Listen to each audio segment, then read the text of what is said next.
절대로 그런 말이 입 밖에 쉽게 내지 않는 게 외교적 전통이야. 물론 새누리당은 그런 거 몰라. 김무성이가 미국 가가지고 우리는 중국보다 미국이 더 중요하다 이런 얘기 막 해갖고 그걸로 난리 났었잖아. 그거 외교적 결례라고 막 난리 났잖아. 그러니까 비교급이라는 걸 함부로 쓰면 안 돼. 근데 이제 새누리당은 그 워낙 무식하니까 그냥 그런 말만 남발하고 그래. 그런데 청와대에서 그런 말 한 거야. 역대 관계, 즉 김대중 노무현보다 이명박보다 누구보다 박근혜를 귀하게 여겼다는 얘기를 강조하고 싶어서 외교적으로 하면 안 되는 실수를 한 거예요. 그러니까는 두 번째 칸으로 떨어진 거 아니겠어. 원래 시진핑이 최고의 효과를 누리고 싶었을 텐데 이 박근혜를 너무나 이 청와대에서 그런 식으로 오바를 하니까 문제가 됐다는 거지. 그러지 말라고. 제발. 사실은요, 박근혜가 오늘 중국이 전 세계를 대상으로 해서 우리는 미국의 무력 위협을 가만히 잠자코 있지만 않겠다. 이걸 보여준 것이고, 찾아봐봐. 이번에 그 전승절 외교, 중국의 전승절 외교라고 한번 찾아봐봐. 그러면 중국이 이번에 전승절에 초청한 나라들, 그 면면이 전부 미국하고 사이가 안 좋은 나라들이야. 근데 그동안에는 미국이랑 사이좋게 지내려고 중국이 그런 나라들하고 적당한 거리를 뒀단 말이야. 그런데 이번에는 걔네들을 적극적으로 초청을 한 거예요. 그래서 오늘 이번 행사를 했단 얘기야. 이건 이제 중국이 우리가 더 이상 미국 눈치, 미국의 입장을 배려하지 않겠다는 표시이고, 이렇게 된 이유가 뭐냐면 한미일 연합군이 계속 중국 앞바다에 중국 코앞에서 그 북한 침공을 연습하는 훈련을 했기 때문에 더 이상 중국이 가만히 있지 않겠다라는 걸 보여준 행사였어. 그래서 여기에 박근혜를 불러놓고 올래 안 올래 외교적으로 되게 압박을 가한 거라고. 근데 이제 박근혜가 10월 달에, 그러니까 지금 바로 8월 달에 그런 한미일 연합 훈련한 거잖아.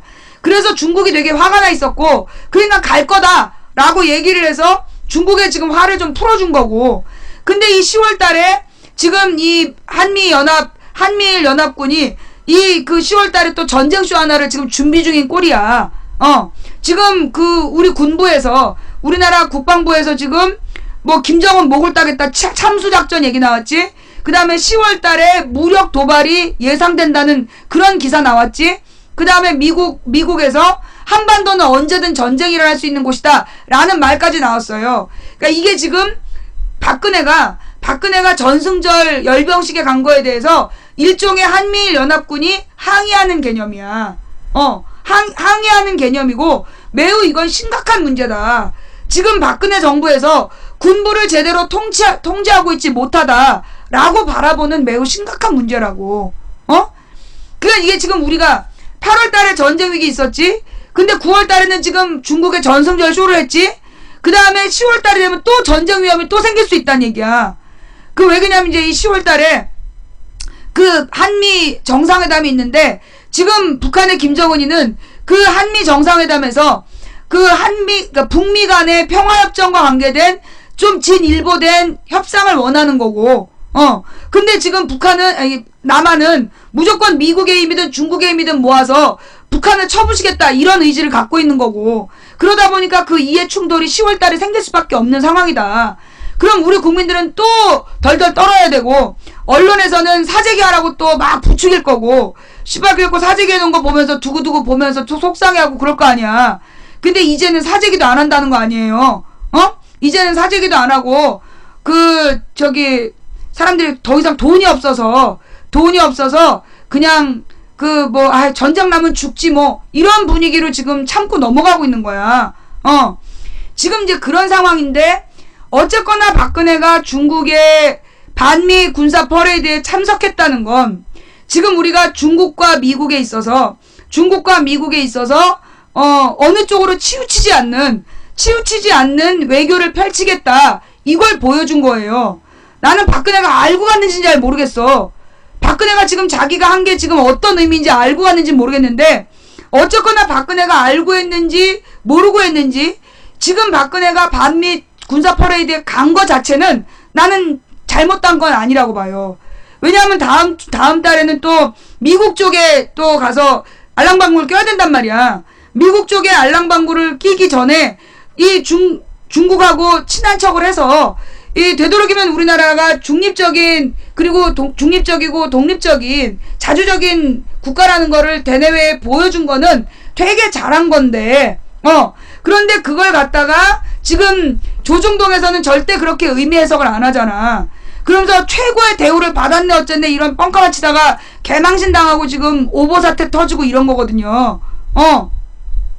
자, 앞으로 말이에요. 반미는 빨갱이다 이런 말하면 누구에 대한 욕일까요? 반미하면 빨갱이다. 그게 북한식 주장 아니냐? 라고 얘기하면 이건 누구에 대한 욕일까요? 앞으로 이건 박근혜에 대한 욕이에요. 박근혜가 김정일 만났을 때 박근혜가 우리나라에서 출발할 때 김정일과 만날 거냐 김정일과 만날 거냐라고 물어봤는데 아직 그런 확정되지 않았다. 그런 뭐 김정일과의 만남이 확정되지 않았다라고 얘기하고 출발을 했어. 그리고 박근혜가 북한에 돌아다니고 있는데 거기서 김정일을 만나자라고 직접 거기서 연락한 거야. 그래서 박근혜가 김정일을 만나러 갔단 말이야. 그러니까 이거는 국가에 원래 김정일을 만나려면 사전에 통보를 해야 되는 거야. 근데 출국하기 전에 사전에 허락을 받지 않았어. 사전에 허락을 받지 않고 갔기 때문에 이건 임수경이가 김일성 만난 거랑 똑같은 거야. 국가보안법 위반이지. 그리고 둘이서 무슨 얘기를 했는지 공식적인 제대로 된 보고를 하지 않았어. 그것도 국가보안법 위반이에요. 적의 수장을 만나서 뭔 얘기를 주고받았는지 제대로 정식적으로 보고를 안 했기 때문에 그때 그걸 문제 삼고 2004년인가 국회에서 정청래인가가 박근혜한테 국가보안법 위반이라고 막 비판했던 그런 적이 있었어요. 그런데 그것보다 이번 일이 더 큰 일이야. 왜? 김정일은 뭐 저기도 만났잖아. 그 김대중도 만났고 노무현도 만났잖아. 그런데 이번에 이 반미 군사 퍼레이드는 보통 행사가 아니거든. 만약에 노무현이나 김대중이 그런 반미 군사 퍼레이드에 참석을 했다면 난리가 났을 거예요. 반미 군사 퍼레이드에 만약에 김대중이나 노무현이 참석을 했다면 우리나라 조중동에서 있을 수 없는 그 반역행위다, 반헌법적 행위다 이러면서 아마 탄핵했을 거예요. 탄핵하고 쌩 지랄을 떨었을 거라고. 그러면서 막 공안 분위기를 몰아붙이고 막 4.3 전쟁을 일으켜서 거기에 동의하는 사람은 전부 다 잡아들여야 된다는 둥 그런 지랄을 했을 상황이야 이게. 박근혜가 반미 군사 퍼레이드에 참석한 거라고. 그런데 이걸 언론에서 절대 가르쳐주지 않아. 왜? 우리 할아버지 할머니들은 그 얘기를 알면 깜짝 놀라시니까. 왜? 이제까지 우리 할매 할배들한테는 뭐라고 얘기했어? 반미하는 게 빨갱이다. 반미 그거 빨갱이들이 하는 짓이다. 그렇게 이제까지 속여왔잖아. 반미하면 빨갱이다. 누가 그래 반미하면 빨갱이라고. 그게 결국은 할아버지 할머니들을 속이기 위해서 해왔던 짓인데 오늘 박근혜가 빨갱이 짓 했네. 반미 군사 퍼레이드에 참석해서 할매 할배가 막말이야? 야, 할배가 막말이면 경상도 애들은 날마다 막말만 하냐? 그 할배 할매가 경상도 사투리야. 가서 경상도에 가서 왜 어르신들한테 막말하냐고 한번 따져봐. 뒤지게 맞지. 하여튼 우리 할배 할매들한테 이제까지 종편에서 그 반미를 외치면 그게 곧 북한의 주장이다. 그렇게 주장해왔던 그들의 논리가 지금 오늘 무너진 거예요. 앞으로 그런 얘기하면 안 되는 거야. 앞으로 그런 얘기하면 안 된다고. 박근혜가 반미 군사 퍼레이드에 갔는데 그러면 박근혜가 빨갱이야? 박근혜가 빨갱이야? 그거 뭐 너네가 박근혜가 빨갱이라고 국가보안법으로 뭐 징역 12년 살게 하겠다면 뭐 나는 굳이 반대를 안 해. 박근혜가 빨갱이 짓을 했다. 그러면서 뭐 박근혜를 지금 중국에서 돌아오는 즉시 뭐 탄핵하고 감옥에 넣어서 12년 이석기 옆방에서 살게 하겠다면 내가 굳이 반대를 안 하겠어. 그러나 그렇게 안 할 거라면 더 이상 반미하면 빨갱이란 논리 피지 말라고. 더 이상 반미를 외치면 빨갱이라는 개수작 떨지 말라고. 박근혜가 빨갱이야? 박근혜를 빨갱이로 뭐 저 국가보안법 살게 할 거면 그렇게 주장하고, 아니면 그런 얘기 이제 앞으로 하지 말라고. 지금 이게 아주 말이에요. 이 우리나라의 소위 이 종편이라는 것들이 얼마나 골 때리느냐. 그 기사 좀 한번 찾아봐. 우리나라 언론사하고 재벌들. 뭐 뻑하면 저기 북한 욕하고 그러잖아. 김일성, 김정일, 뭐 김정은 3대 엄청 욕하잖아요. 근데 소위 우리나라의 동아일보, 지금 뭐 거기 가면 안 된다고 얘기했던 동아일보, 그 동아일보가 어떤 짓을 했느냐. 김일성이 청산리인가 보천보 전통가에서 압승을 거뒀다라는 당시 1920년대 동아일보 기사 원판, 그 기사, 이제 신문사인 조판이 있잖아. 그 기사 원판을 금동으로 본을 떠가지고 김일성한테 선물을 했어. 보천보 전투였나? 그걸 김일성한테 선물했다니까? 그래서 떡하니 지금 김일성 무슨 기념관에 걸려있대요. 그래놓고 뻑하면 저기 북한을 찬양했다고 이석기 뭐 저기 내라는 뭐죄 그때 막 침 튀면서 얘기한 게 채널A잖아. 채널A가 동아일보 계열사고, 그러면서 이석기가 전쟁을 도모하는 그 강의를 했다고 녹취록 공개하고 그랬었어. 근데 알고 보니까 그 녹취록이 가짜였잖아. 예. 미국에 초청장 보냈는데 들러리 서기 싫다고 해서 안 간 거 아닌가요? 그러면 왜 다른 미국의 열방들은 안 갔겠어? 미국의 다른 우방들은 왜 안 갔겠냐고. 이번 행사가 반미 퍼레이드야. 그리고 미국한테 경고하기 위해서 하는 퍼레이드예요. 그래서 안 간 거야. 그리고 서방 국가에서 이번 이 군사 퍼레이드에 대해서 굉장히 비판적으로 얘기하고 있다니까. 이게 왜냐하면 이게 그 중국이 바로 시진핑이 러시아를 바로, 그러니까 푸틴을 옆에 세웠잖아. 그러면서 소위 최고 대우 그 얘기를 푸틴하고 했어. 푸틴한테 양국의 관계가 최고 상태에 이르렀다. 그 말이 뭘 의미하냐? 중국과 러시아가 힘을 합쳐서 미국하고 싸우겠다는 뜻이에요, 그게. 그게 러시아하고 중국이 지금 하나로 뭉쳐서 미국하고 싸우겠다는 의미야. 그게 또 왜 중요하냐? 내가 그랬잖아. 미국은 2개의 전쟁을 유도한다고, 2개의 전쟁을 준비한다고. 그래서 하나의 전쟁이 중동에서 우크라이나까지 연결되는, 그게 러시아를 견제하는 전쟁 코스이고, 우리 동북아에서 또 하나의 전쟁을 준비하는 거예요. 그게 2개의 전쟁 전략이야. 그래서 중국과 러시아를 견제한다는, 이걸로 지금 한미일 군사동맹을 맺은 거 아니야. 그래서 한미일 군사동맹을 맺고 맨날 지금 중국의 코앞에서 군사훈련을 한 거란 말이야. 거기에 대해서 지금 중국이 러시아를 옆에 세워놓고 두 나라의 관계가 최상의 상태에 이르렀다. 이러면서 미국의 군사적 압박에 대해서 가만히 참지 않겠다. 그래서 나온 말이 군사 굴기라는 말이야. 여러분, 군사 굴기라는 말 예전에 들어본 적 있어요? 난 이번에 처음 알았어요. 이번 행사가 군사 굴기다. 그거 들어봤어? 그 보여줄게.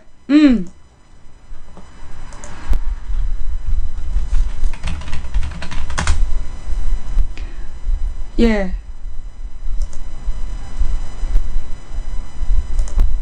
지금 이번 행사가 중국의 군사 굴기의 현장을 지켜봤다. 이런 얘기가 이제까지 우리나라 언론엔 없었던 얘기라고. 이번 열병식은 중국이 군사 굴기를 상징적으로 보여주는 행사다. 군사 굴기라는 게 뭐라고요? 군사적으로 우뚝 일어섬을 보여주는 거다. 왜 중국이 군사적으로 그 우뚝 일어서는 행사를 했느냐? 이게 바로 미국이 그 전 세계를 통제하겠다라는 미국 중심의 그 군사 전략, 여기에 대해서 항의하는 의미예요. 지금 중국과 러시아가 하나가 돼서 미국과 일본에게 맞서겠다는 거야. 미국의 우방들에게 중국과 러시아가 그 쉽게 너희들에게 굴하지 않겠다. 이걸 보여주는 행사인 거야. 그래서 사실요, 이번 이 군사 굴기는요, 어떻게 보면 우리 입장에서는 안 좋은 행사야. 굉장히 나쁜 행사예요. 왜냐하면 지금 한미일 연합 동맹이 만들어졌잖아. 그래서 계속 한미일 연합 훈련을 하고 있어. 그런데 지금 중국과 러시아가 우리도 군사적으로 일어섰어. 그럼 무슨 얘기야? 그럼 얘네들이 미일 연합군, 중러 연합군, 얘네들이 지금 군사적으로 한판 붙겠다는 분위기야, 지금. 뭔 말인지 알아? 지금 우리나라가 전쟁터가 될 만한 매우 안 좋은 상황이야. 매우 안 좋은 상황에 이번에 그 열병식을 한 거라고. 그러면 박근혜가 이번에 열병식에 참석해서 뭘 했어야 되냐 하면, 처음부터 끝까지 뭘 요구해야 되냐 하면, 한반도는 전쟁할 수 없다. 한반도는 평화 통일해야 된다. 그 얘기를 분명히 이 중국하고 러시아한테 해줬어야 됐다고. 너희들의 전쟁을 한반도에서 하면 안 된다. 한반도는 무조건 평화를 유지해야 된다. 그 얘기를 했어야 됐는데, 우리 언론은 뭘 요구했어? 우리 지금 조중동은 뭘 요구했어?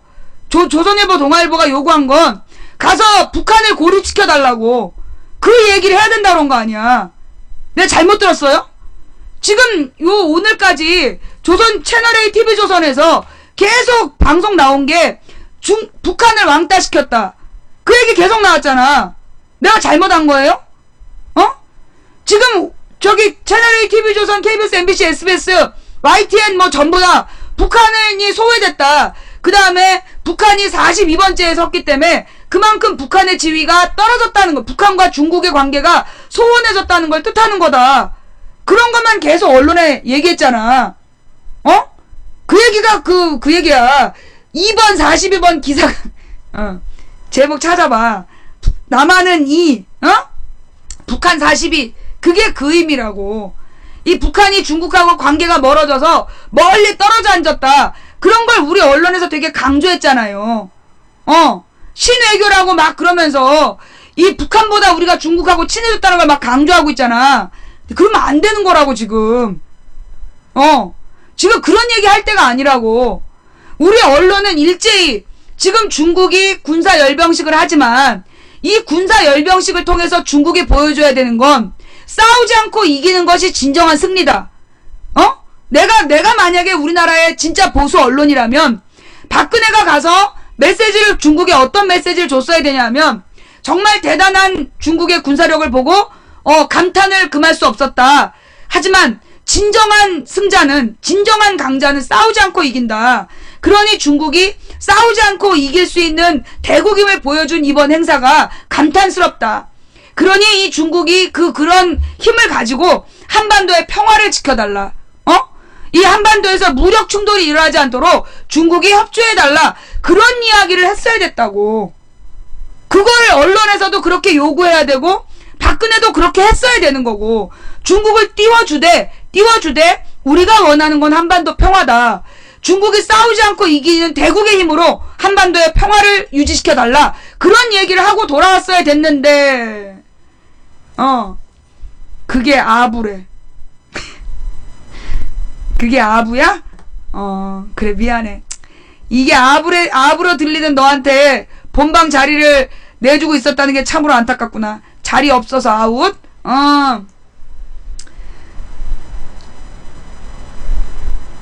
그게요. 그게 우리 이 한반도의 지도자가 가져야 될 자세야.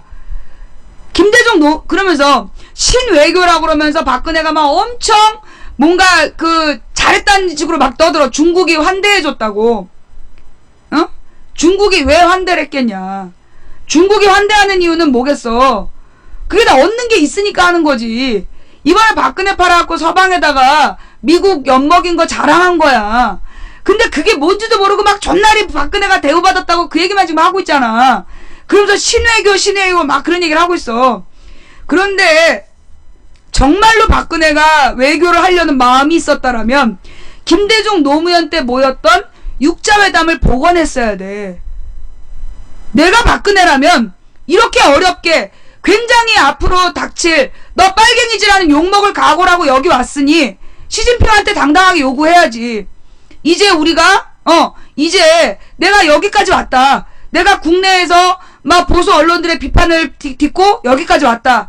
그러면 내가 당신한테 뭔가 얻어가야 될 거 아니냐. 내가 당신을 위해서 당신이 이 오바마 엿먹이는 것도 내가 옆에서 들러리 서줬지 않냐.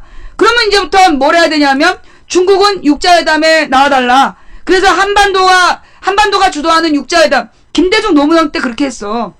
김대중 노무현이 주도해서 중국과 러시아 불러내고 미국과 일본 불러내서 북한을 끌어들여갖고 육자회담을 한 거야. 그래서 6나라가 한반도의 비핵화, 6나라가 한반도에서 모든 핵무기를 다 철수하고, 그리고 한반도의 평화, 그래서 북미 간의 평화협정을 맺어나가는 노력을 하자. 다 약속했었던 거야. 그걸 우리가 주도했다고. 우리 한국 정부가, 남한 정부가 이 6나라를 주도해서 그런 평화 전략을 수립해 갔었다고. 근데 이런 얘기하면 그냥 좌야? 그래. 아유, 미안하다, 야. 우리 아프리카가, 좀 이해력이 딸리는 애들은 출입을 금지하는 시스템이 없어. 네 탓은 아니야. 네가 무식해서 못 알아듣는 게 아니라, 우리 아프리카 탓이야. 아프리카에서 좀 지능이 딸리는 애들은 들어오지 못하게 이렇게 하는 시스템이 있으면 참 좋을 텐데, 그걸 못하는 거? 예.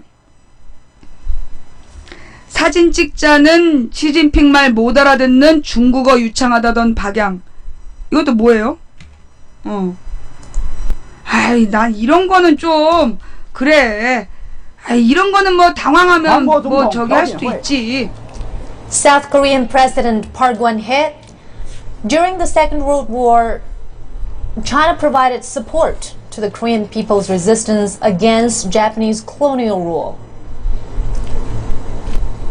Korea's provisional government during Japanese colonial rule was located in Shanghai, China.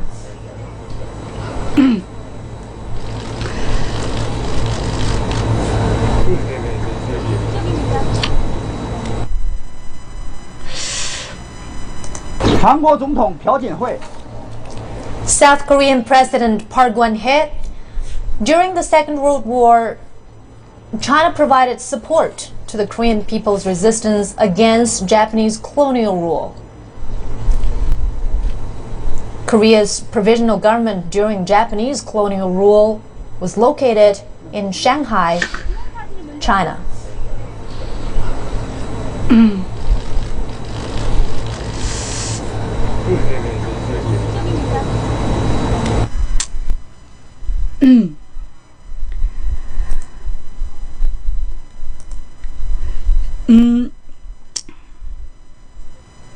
난 이렇게 생각해.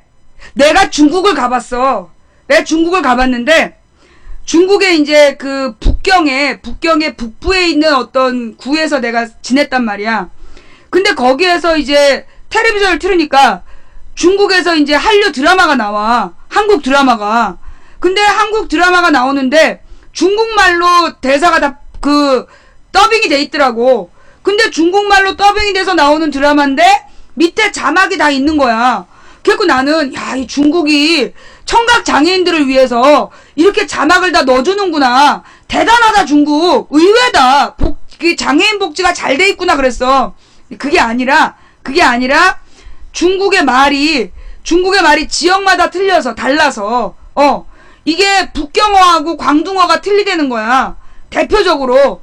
그래서 똑같은 중국말인데, 우리가 중국어 배우잖아. 근데 이 북경어를 배워갖고 강남 가서 못 쓰고,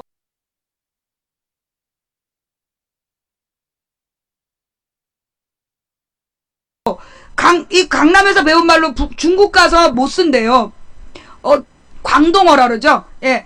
그래서 말이 틀려가지고 성조라 그러나? 그래서 자막을 넣는다는 거야. 그러니까 아마도 박근혜는 이제 광동어를 배웠고, 시진핑은 북경어를 썼나 보지. 아니면 박근혜가 북경어를 배웠는데, 시진핑이 이제 광동어를 썼거나, 난 그랬을 거라고 봐. 내가 누굴 쫓아냈다고 쫓겨난 시청자가 많은 방송 1등이야. 좀 아까 무식한 해서, 쫓겨난 시청자가 많은 방송 1위에 등극했습니다. 사관왕인가요? 빠빠빠빠빠빠빠빠빠빠. 쫓겨나주신 시청자 여러분께 진심으로 감사드립니다. 쫓겨난 뒤에 그냥 참을 수도 있는데 기어이 아프리카에 신고해서 쫓겨난 시청자가 많은 방송임을 알려주심에 더욱더 감사를 드립니다. 여러분의 열의와 열정이 우리 망치부인의 방송을 더욱더 발전시키고 있다는 거, 그거 꼭 기억해 주시기를 바랍니다. 자, 그런데 말이에요. 그래서 이제 이게 지금 박근혜가 참석한 이 열병식이 어떤 의미인지 우리는 똑바로 알아야 된다. 박근혜가 참석한 열병식이 그 미국의 패권주의, 미국의 이 군사 패권주의에 대한 중국의 저항의 의미를 담고 있는 것이고, 그리고 미국과 사이 나쁜 나라들을 이 시진핑이 초청을 해서 지금 미국에게 시위한 거야. 미국에게 그렇게 시위하는 방송이라서, 시위하는 행사이기 때문에, 그래서 누가 그 동아일보에서 가지 말라 그런 거예요. 동아일보에서 막 못 가게 했잖아. 동아일보에서 못 가게 한 이유가 뭐냐 하면 그 이유 때문이야. 잠깐만요. 655. 그 이번 열병식의 의미를 동아일보는 분명히 알고 있었던 거지. 그래서 이게 가는 게 미국하고 그 조선일보도 알고 있었어. 동아일보에서 그래서 중국의 초청에 응하되 열병식은 가지 마라 그런 주장을 했고, 조선일보에서는 아니다.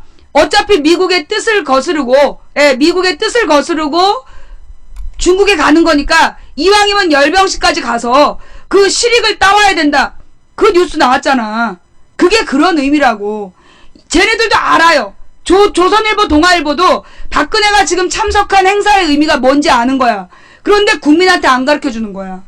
국민한테 이게 그러니까 미국과 중국의 이 경쟁 관계, 그리고 갈등 관계, 그 속에서 지금 우리가 참석함으로 인해서 그 미국의 심기를 어떻게 건드린다는 거, 이건 어떻게 보면 박근혜가 주도적으로 중립 외교를 보여주는 거다. 이런 의미를 제대로 가르쳐 줘야 되는데, 그러면 앞으로 우리 이 조선일보, 동아일보는 문 닫아야 되잖아. 앞으로 미국에 대해서 똥꼬를 못 빨게 되고, 미국을 비판하면 무조건 빨갱이라는 장사가 안 될 거 아니야. 그러니까 그 얘기를 숨기고 중국에서 북한보다 대우받았다 그 얘기만 하고 자빠져 있는 거야. 그만큼 우리 사회가 우리나라의 언론과 정치권이 썩었단 얘기예요. 근데 갑자기 어저께 말이야. 어저께 막 그 박주신 얘기가 떠올랐어. 그죠? 박주신이 그 병역 비리가 있다. 박주신이 병역 비리가 있다라는 얘기가 갑자기 어제 낮부터 막 그 검색어 1위에 올라가고 그랬어. 그게 MBC에서 보도를 그렇게 했더만, 뭐 양모라는 박사가 누구? 양머식이라는 박사가 누구야? 박주신의 박주신의 그 가슴 초음파를 비교해 보니까 박주신의 가슴 초음파의 상태와 이 척추의 뼈 상태가 달랐다. 그래서 다른 사람의 뼈다 이런 주장을 했다는 거야. 그러면서 그거를 보도를 한 거야. 그런데 이게 이미 작년에 나온 얘기래. 이게 이미 작년에 나온 얘기고, 그래서 이 지금 양승호란 사람이 지금 어떤 상태냐 하면, 이미 한국의 검찰로부터 허위사실을 유포했다라는 그 혐의를 검찰이 인정을 해서 지금 검찰이 기소해서 재판 중에 있는 거야. 박원순에 대한 허위사실 유포로 공직선거법 위반했다는 재판이 진행 중에 있는 거야. 그런데 이걸 언론이 교묘하게 박원순은 고소를 취하했는데 얘네들이 자기네들이 재판을 받겠다고 해서 재판을 한다라고 얘기하고 있는데 그거 개뻥이라고. 검찰에서 인지해서 지금 기소한 거야. 본인이 고소를 취하든 말든 이건 명백한 허위사실로 공직선거법 위반이라고 검찰에서 혐의를 인정하니까 기소를 한 거예요. 혐의가 없으면 기소가 안 되는 거야. 검찰이 혐의를 인정하지 않았으면. 그 다음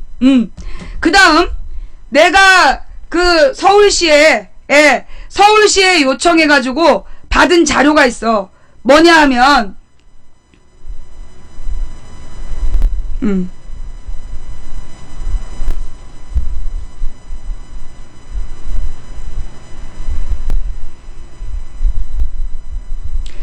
2013년 5월 28일에 서울중앙지방검찰청에서 내놓은 보내온 불기소 처분 결정서. 이게 뭐냐 하면 이미 2012년에 박주신에 대해서 병역을 기피했다고 누가 고소를 한 거야. 고발을 한 거야. 그러면서 박주신하고 성명불상의 누군가가 박주신 대신에 MRI를 찍었다라고 고소를 했었대. 그래서 이게 이미 검찰에서 불기소 결정을 했던 거야. 언제? 2013년 5월 28일. 이때가 누구 때였을까? 2013년 5월 28일. 누가 나한테 어저께 와서 따지는 거야. 검찰을 평상시에 안 믿더니 이건 믿냐고 막 따져. 2013년 5월 28일에 검찰은 우리가 믿지. 왜? 누가 검찰총장 할 때야. 최동욱이 검찰총장 할 때야.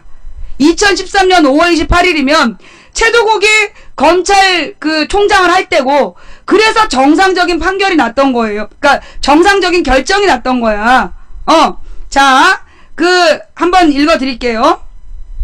피의자 박주신, 그 다음에 2번 성명불상. 즉 박주신의 대신에 누군가가 MRI를 대신 찍었다라고 하면서 두 사람을 누가 이제 고발을 한 거야. 죄명은 병역법 위반이야. 주문, 피의자 박주신 병역법 위반 증거 불충분하여 혐의 없음. 그게 결정이야. 그 다음에 피의자 성명불상 병역법 위반 각하. 한마디로 존재가 드러나지. 얘네들 또 굉장히 당황하네. 일단 이 얘기를 하기 전에 한 가지. 왜 도대체 이걸 내가 쭉 읽어줄게요. 읽어준 다음에 얘기할게. 잘 들어봐. 피의 사실과 불기소 이유. 피의 사실. 피의자는 병역 의무를 기피할 목적으로 2011년 12월 9일, 12월 27일 및 2012년 2월 22일에 다른 사람의 MRI 자료를 제출하거나 다른 사람으로 하여금 자신을 대신하여 신체 검사를 받도록 하는 방법으로 속임수를 써서 병역법을 위반하였다. 이게 피의 사실이야. 피의자가 여기에 대한 검찰의 입장이에요. 피의자가 2004년 5월 7일 징병검사를 받아 2급 판정을 받은 이후 2011년 8월 29일, 즉 이게 7년 뒤야. 첫 번째 2급 판정을 받은 뒤로부터 7년 뒤에 공군교육사령부에 현역병으로 입소하였다가 9월 2일 귀가 조치된 사실. 피의자는 2011년 12월 27일 서울지방병무청에서 재검사 시, 이미 지방병무청에서 재검사를 받은 거야. 재검사 시 2011년 12월 9일자 자생한방병원 촬영의 MRI 자료 등을 근거로 디스크 탈출 등에 따른 4급 판정을 받은 사실. 이게 두 번째 사실이야. 그리고 이후에 피의자에 의한 병역 관련 의혹이 제기되자 피의자가 2012년 2월 22일 세브란스 병원에서 재검사를 받은 사실 등은 인정된다. 사실 3가지가 인정되는 거야. 그러니까 이 모든 논란이 2004년 5월 7일에는 2급 현역 판정을 받았는데 왜 7년 뒤에 4급 판정을 받았냐. 근데 실제로 2급 판정 받았다가 7년 뒤에 4급 판정을 받은 사실이 있다. 그리고 입소했다가 귀가 조치된 것도 사실이다. 그래서 증거 불충분으로 하여 혐의 없다.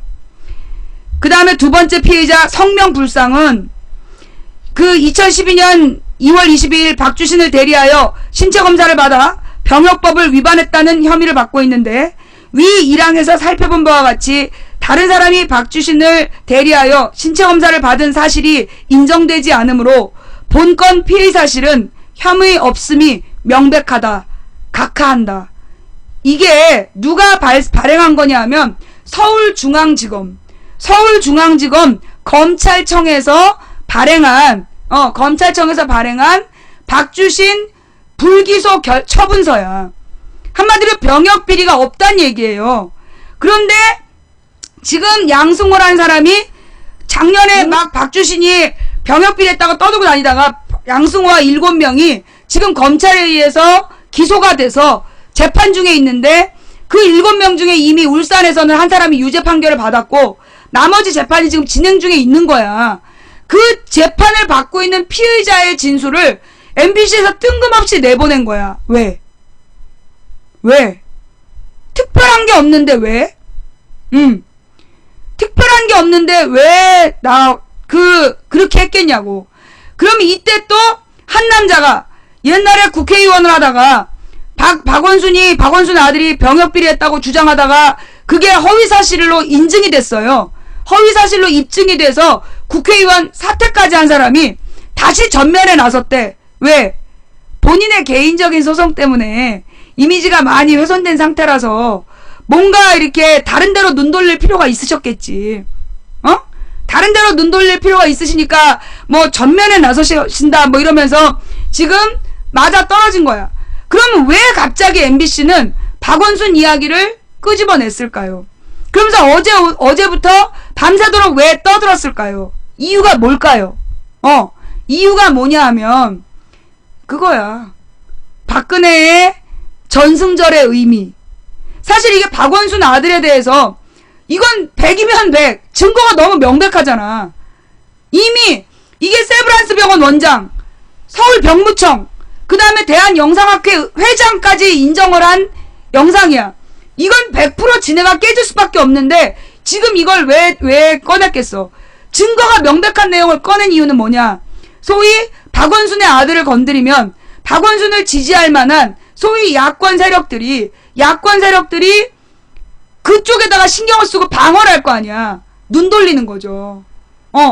지금 박근혜가 중국의 전승절에 가 있는 게 어떤 의미인지 막 야권이 야 너네 이제까지 반미하면 빨갱이라 그랬잖아. 그러면서 박근혜의 중국행에 대해서 문제 제기하고 너네 이제까지 그 중국 김일성이 받았던 행사 박근혜가 지금 똑같이 가 있는 건데 그러면 그거 나쁜 거 아니야? 그동안에 김일성이 받았던 거 박근혜가 똑같이 받았다면 중국 입장에서 보면 김일성이나 박근혜나 똑같다고 그러는 건데 이러면서 우리가 시비를 걸까봐 우리가 그 문제에 대해서 시비 걸고 이 전승절의 의미 그리고 열병식의 의미 이런 외교 군사적인 의미를 부각시켜서 이 문제를 확대시킬까봐 이 진보 세력의 눈을 딴 데로 돌리게 하는 거죠. 그래서 말도 안 되는 얘기를 띄우는 거야. 그러면서 무슨 뭐 석회질이 다르다는 둥 그게 무슨 얘기냐. 이 박주신이 뭐 외국으로 유학 갈 때 가슴 사진을 찍었는데 그 가슴 사진에서 보여지는 석회질의 밀도와 이 MRI에서 보여지는 석회질의 밀도가 다르니 다른 사람이란 주장이야. 근데 뼈가 어느 부분이 다를 수도 있는 거 아니야. 이건 여러분 내가 분명하게 얘기할게요. 내가 그랬잖아. 박주신이 그 CT 촬영 MRI 찍으러 갈 때 실제로는 박주신이 MRI 3번 찍었다고. 그 2011년 12월 7일에 한 번 찍었고 그 다음에 공개적으로 기자들 앞에서 세브란스 병원에서 한 번 찍었고 그런데 이 찍기 전에 이미 다른 걸 한 번 찍었다고. 그게 누가 그랬냐? 이거 내 친구가 그랬다고. 내 친구가 박주신을 데리고 혹시라도 세브란스 병원에서 공개적으로 사진을 찍는데 이때 만약에 첫 번째 MRI하고 다른 결과가 나올까봐 다른 병원에 가서 중간에 비공개로 다른 병원에 가서 찍은 거야. MRI를 찍었는데 같은 결과가 나왔어. 그러니까 자신감을 가지고 세브란스 병원에 가서 사람들 불러 모아놓고 박주신 MRI를 찍어서 공개한 거야. 그게 누구냐? 내 친구가 직접 한 일이라고. 그때 기자 누구누구가 따라붙었고 근데 두 번째 비공개로 찍은 병원까지 기자들이 따라붙었어. 내 기억에는 종편 중에 하나야. 종편 중에 하나 기자가 따라붙어서 그 중간에 비공개로 찍은 병원까지 가서 추적을 한 걸로 알아. 그런데 결론은 공개 신검에서 이 기자들이 사실이 맞다. 검사실에 박주신 말고 딴 사람 들어가지 않았고 그리고 박주신의 MRI가 맞다. 세브란스 병원 원장과 그 의사들이 쭉 나와갖고 발표 공개적으로 한 거야. 그런데도 문제를 일으킨 건 뭐냐? 단기적으로 국민들의 눈과 귀를 딴 데로 돌리려는 거예요. 그게 첫 번째고 이거보다 더 큰 게 있어. 뭔데? 반미하면 빨갱이다. 반미하면 빨갱이다. 빨갱이 좌좀 선동 쓰고 다니는 애들한테 일감을 던져줘야 될 거 아니야. 빨갱이 좌점 선동이라고 막 얘기한 애들한테 지금 일감을 던져줘야 될 거 아니야. 중국 공산당이 주도하고 중국 인민군이 지금 행사하는 반미 군사 퍼레이드에 박근혜가 갔는데 이거 이 댓글원들이 진실을 알아봐. 멘붕이 올 거 아니야. 그냥 얘네들한테 일거리를 던져준 거지. 야! 박주신이가 그 병역 비리 때 떠벌리고 다녀! 이러면서 일감 던져준 거야. 일감 던져준 거야. 그래서 이 핵심은 이만큼 얘기를 해도요. 자, 그런데 이번에 뭐 1000명 그 시민단체가 고발을 했다는 거야. 1000명으로 구성된 시민단체가 박주신의 병역 비리에 대해서 다시 고발을 했고, 그래서 검찰에서 수사를 시작했다는 거야. 검찰에서 수사를 했는데 누가 맡았냐? 공안검사가 맡았다는 거야. 공안검사가. 이거는 박주신이라는 만약에 박주신이 진짜 병역을 기피했다면 이거는 형사사건이잖아. 그런데 이걸 공안검사에게 배당을 해서 뭔가 이렇게 계속해서 언론 플레이를 하겠다는 거죠. 언론 플레이를 해서 최동욱 시절에 이미 끝나버린 사건을 다시 문제 삼아서 몇 달 한번 질질 끌어보겠다는 거야. 그러면 그 몇 달 끌어보겠다는 게 쟤네들의 주장인데, 그러면 우리는 뭘 주장하면 되냐 하면, 그래, 박주신의 석회질이 다르다라는 그 사진 좀 까봐라. 그리고 정확히 어느 부분이 문제인지 학술적으로 얘기해라. 그러면 그걸 국제사회에서 어떻게 보는지 영상학회 의사들, 그러면 지금 만약에 양승호의 주장이 맞다면, 그러면 이건 세브란스 병원장이 사표 써야 될 문제야. 대한영상학회 학회장이 그만둬야 될 문제야. 서울지방병무청장이 잘릴 문제야. 증거 깔아. 박주신이 다른 사람이라는 증거 깔아. 그걸 대한민국 학계에서 어떻게 보는지 보자. 이런 얘기가 있어. 뭐 국제적인 영상학 국제적으로 저명한 영상 전문가래. 국제적으로 저명한 영상 전문가의 기준이 뭔데? 뭐 국제적으로 무슨 유명한 논문을 써가지고 뭐 국제적으로 뭐 바깥에 강의하러 다니시고 뭐 그런 경력이 있으신 건가? 국제적으로 저명한 영상 전문가라는 기준이 뭐냐? 그거 하나 까고, 그 다음에 박주신이 다른 사람이라는 석회질의 증거 한번 까봐라. 그 석회질의 증거가 다르다는 거에 대해서 대한민국 의료 전문가들이 뭐라고 얘기하는지 보자. 또 뭐 대한민국 영상학회장을 지금 못 믿는다는 거 아니야? 그럼 국제영상학회에다가 이거를 보내서 한번 평가받아보자. 증거 까라. 우리는 처음부터 끝까지 뭐만 주장하면 돼? 증거 까라. 국제적으로 저명하다는 그 논문도 까보시고, 어떤 부분에서 그렇게 자신있게 얘기하시는지 그 논리적 증거를 공개해라. 그러면 믿어주겠다. 그 얘기를 하면 나는 된다고 보고요. 좌우지간 괜히 쓸데없는 박주신 논쟁으로 지금 중국의 전승절 문제와 중국의 열병식과 다음 달에 이 군사 무력 대치쇼, 이걸 우리가 이게 왜 얘네들이 이게 필요했냐 하면, 사실 이게 박근혜가 지금 반미 군사 퍼레이드에 간 거야. 반미 항전을 다짐했던 열병식에 지금 참석한 거란 말이야. 그래놓고 다음 달에는 한미 동맹을 강조하면서 북한과의 무력 도발을 쇼를 또 할 수도 있는 상황이야. 그럼 이거는 지금 앞뒤가 안 맞는 거야. 9월의 박근혜 행보와 10월의 행보가 말이 안 맞는 거예요. 우리가 이걸 집중적으로 물고 늘어지면, 너네 왜 이슈할 때는 반미 군사 퍼레이드 갔다가 왜 지금에 와서는 무력 충돌 얘기하느냐. 이렇게 우리가 연결해서 싸움을 끌어갈까봐 중간에 맥을 끊으려는 거죠. 진보 세력의 정신을 산란하게 해가지고 지네들의 이 열병식 쇼를 덮고 가보겠다는 그런 야심찬 기획작품이 아니겠는가라고 추측하는 거야. 이건 나의 추측이야. 사실이 아니라 추측. 내가 뭐 특정인을 언급한 것도 아니고, 특정인을 언급한 것도 아니기 때문에 예, 이 부분에 대해서는요, 선동을 하는데, 내가 언제 선동을 했어? 네가 감동한 거지. 니네는 꼭 니네가 감동해놓고 나한테 선동했다고 지랄이더라? 지기가 얇아서 흔들려놓고 나한테 괜히 지랄이야. 왜? 112에 신고해서 망치 부인이 내 가슴에 불 질렀어요. 그러려고? 아니면 112에 신고해가지고 망치 부인이 내 가슴을 훔쳤어요. 그러려고? 아우, 지랄들이야. 귓구녕이 얇아가지고.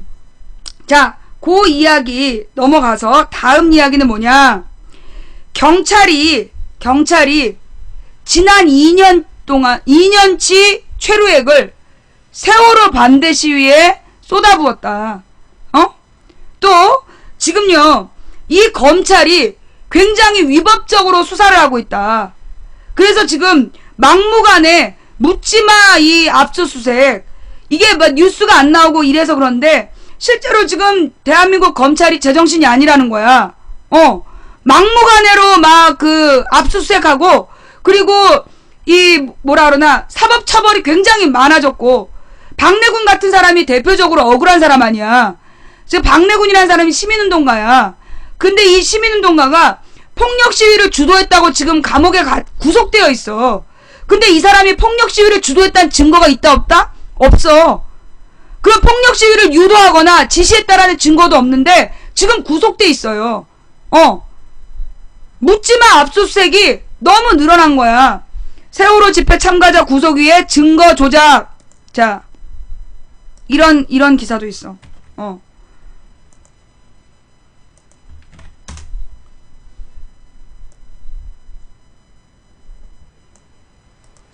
경찰 세월호 집회 참가자 구속 위에서 증거 조작, 집회 경비 책임자 진술서를 대필하고 10년 전 종로서 경비과장 도장을 사용했다. 이 무슨 얘기냐? 세월호 추모 집회 참가자를 구속하는 과정에서 경찰이 현장 경비 책임자의 진술서를 조작해 법원에 제출한 사실이 드러났다. 종로경찰서 경비과장 명의로 작성된 진술서는 실제 해당 경비과장이 작성하지 않았고, 진술서에 찍힌 도장은 10년 전 종로서 경비과장의 것으로 확인됐다. 왜? 이 얘기하니까 지금 당황스러워?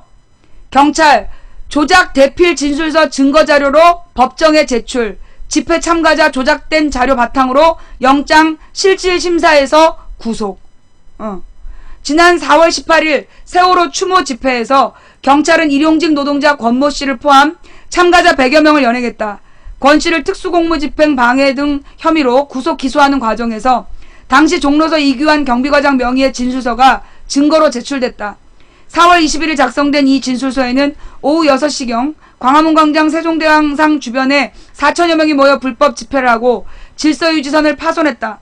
오후 7시 광화문광장 북단에 인원이 증가해 방송 차량으로 재차 자진해산 요청을 했고 공개 체증하도록 지시했다는 식으로 집회 현장 상황이 상세히 적혀 있었다. 작성일 다음 날인 22일 권 씨에 대한 구속영장 실질 심사가 있었다. 집회 당시 현장 지휘관이었던 이 과장의 진술서는 권 씨의 혐의 입증에 유력한 증거가 될 수 있었다. 이날 권 씨는 구속됐다. 경찰의 조작은 권 씨의 본 재판에서 드러났다. 이 과장은 지난달 25일 권 씨에 대한 재판 증인으로 출석했는데 재판장이 진술서를 증거로 채택하기 위해 본인 작성 여부를 확인하는 과정에서 조작이 확인됐다. 이 과장은 이 자리에서 내가 작성한 것이 아니라며 21일부터 서초경찰서로 출근해 직접 작성할 수 없었고 진술서는 서울지방경찰청 서무과 직원이 이메일로 보내왔던 것이라고 털어놨다. 안 본 사람한테 이걸 쓰라고 그런 거야. 재판장이 진술서 내용은 확인했냐고 묻자 꼼꼼히 읽지 못했지만 집회 현장이 체증된 동영상대로 적힌 것으로 믿고 진술서에 도장을 찍으라고 했다고 진술했다. 진술서 하단 이 과장 이름 옆에 찍힌 도장은 황모 씨의 도장이었다. 황 씨는 2004년 종로서 경비과장이었고 현재는 경찰청에 소속돼 있지 않았다. 진술서는 자신이 말한 내용을 작성자가 직접 쓰고 자기 도장을 찍어야 한다. 이 중 하나라도 갖추지 않으면 위법한 증거가 된다. 이 과장은 자기 이름으로 제출된 진술서를 직접 작성하지 않았고 내용을 확인하지도 않았다. 경찰은 이 과장 대신 작성한 자료에 임의로 도장을 찍어 증거로 제출했고 이 자료를 바탕으로 권 씨는 구속됐다. 조작이 드러나지 않았다면 본 재판에서도 법정 증거로 채택될 수 있었던 상황이었다. 권 씨의 변호를 맡은 하주의 변호사는 이 과장이 진술서 작성 경위에 대해 제대로 알고 있는지도 의문이라면서 구속영장 실질심사를 앞두고 심사하는 판사가 바로 확인할 수 있게끔 진술서를 급히 만들어내 증거를 늘리는 건 증거 조작이자 반인권적인 수사 방식이라고 비판했다. 이 과장은 민중의 소리와의 통화에서 재판에서 얘기한 대로다 더 이상 할 얘기가 없다고 말했다. 이 과장은 장애인의 날 장애인단체 주관 집회에서 장애인의 날은 장애인들에게 생일 같은 날이라고 말하거나 세월호 추모 집회에서 물대포를 발사하며 경찰 잘하고 있다는 등 시민들을 자극하는 발언으로 물의를 빚고 서초소 경비과장으로 전보됐다. 그랬더니 지금 이 기사가 민중의 소리 기사이기 때문에 사실이 아니라고 주장하는 물타기가 들어왔어요. 민중의 소리가 만약에 허위사실을 유포하면 바로 문 닫고 잡혀갑니다. 조선일보는 날이면 날마다 거짓말을 해도 전혀 처벌받지 않지만 민중의 소리나 오마이뉴스나 한겨레 신문이 허위 사실을 유포하면 바로 그 문 닫고 잡혀가죠. 이미 기자들이 굉장히 많이 처벌받고 있는 거 아니에요? 나도 언론인이라면서 잡아갔잖아. 나를 허위 사실 유포라고 잡아가 놓고 나중에 허위 사실 아니라고 인정했지만 어쨌거나 이 대한민국에서요 허위 사실을 언론이 보도했다. 만약에 민중의 소리가 허위 사실 보도했으면 이거 바로 폐간되고 잡혀 들어가. 너희들이 이 말이 사실이 아니면 증명해봐봐.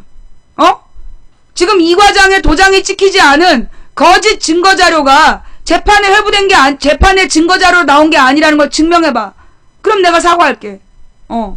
자, 이게 지금 대한민국의 이 경찰의 모습이야. 이게요. 지금 이제 이 경찰이나 정부의 증거 조작 사건이 처음이 아니죠. 지난번에 유우성 간첩 증거 조작 사건.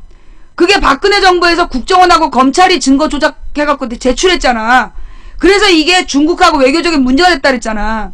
이게 왜 이런 일이 발생하느냐 하면 옛날에 지금 이제 박정희 정부의 실세들이 우리나라를 지배하던 다 검찰 출신이야.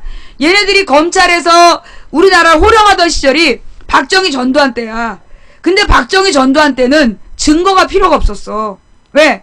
박정희 전두환 때는 그냥 고문을 해가지고 자백을 받고 그 자백을 근거로 사형을 선고했어. 그게 가능하던 시절이야. 박정희 전두환 때가. 그러니까 그 당시에 검사를 했기 때문에 얘네들은 증거라는 개념이 없는 거야. 그런데 1987년에 우리나라의 헌법이 바뀌어. 우리나라의 헌법이 바뀌면서 모든 형사사건은 증거 중심주의로 바뀌게 되는 거야. 그래서 증언이 있다 할지라도 이것을 입증할 만한 객관적인 증거가 없다면 처벌할 수 없다고 법이 바뀌어버린 거야. 형사소송법이 헌법이 규정을 했고, 그래서 형사소송법상 증거가 없으면 처벌할 수가 없게 되어 있어. 그래서 얘네들이 지금 어때? 그럼 증거 조작하지? 그래갖고 증거 조작질을 하는데, 이게 증거를 조작하면 어떻게 돼? 변호사들이 귀신같이 또 알아내니. 왜? 그게 87년 이후에 모든 증거에 대해서 검찰이 제출하면 그게 변호사에게도 공개가 되게 돼 있어. 그러면 변호사는 검찰 측의 증거를 검토해서 이게 사실인지 여부를 확인할 수 있는 거야. 그렇기 때문에 증거를 조작하면 바로 티가 나는 거야. 그래서 지금은 우리나라에서는 자백만 가지고 처벌할 수 없어요. 뭐라고? 노동절 하룻밤 만에 경찰 물대포 4만 리터 쏴. 자, 지금 이제 증거 조작 이야기 뉴스 봤고요. 다음 이야기는 세월호 집회의 최루액 발사는 박근혜 정부 2년치, 물대포는 80톤으로 지난해의 10배. 완전 미친 것 같아. 그죠? 지금 박근혜 정부를 주도하는 애들이 완전히 미친 애들 같아. 경찰이 올해 전반기 동안 세월호 참사 관련 집회 시위에 쓴 최루액의 양이 600리터 이상을 기록. 박근혜 정부 임기 2년치에 육박하는 것으로 나타났다. 목포는 올해만 80톤가량을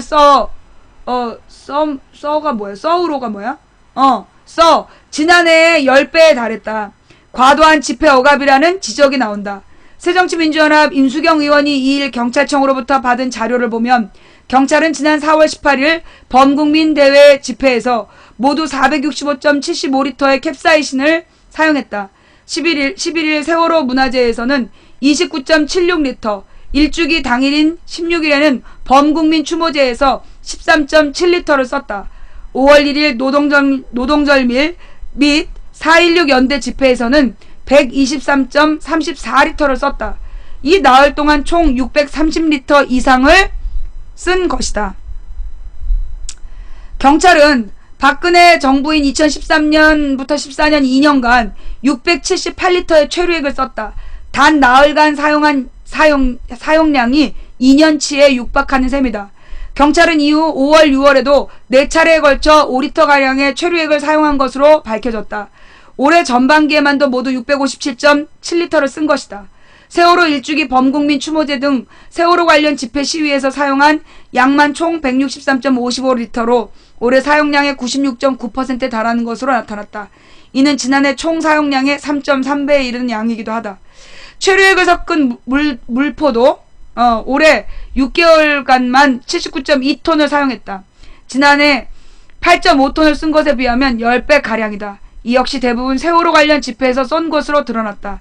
지난 4월 18일 세월호 국민대회에서 33.2톤, 4월 24일 대구 민주노총 총파업 거리대회에서 6톤, 5월 1일 노동절 및 4.16 집회에서 40톤을 사용한 것으로 밝혀졌다. 임수경 의원은 다시는 이런 비극적인 일이 반복되지 않도록 세월호 참사를 기억하고 유가족들과 아픔을 기사가 왜 이래? 왜 이렇게 단어가 제대로 안 쓰여?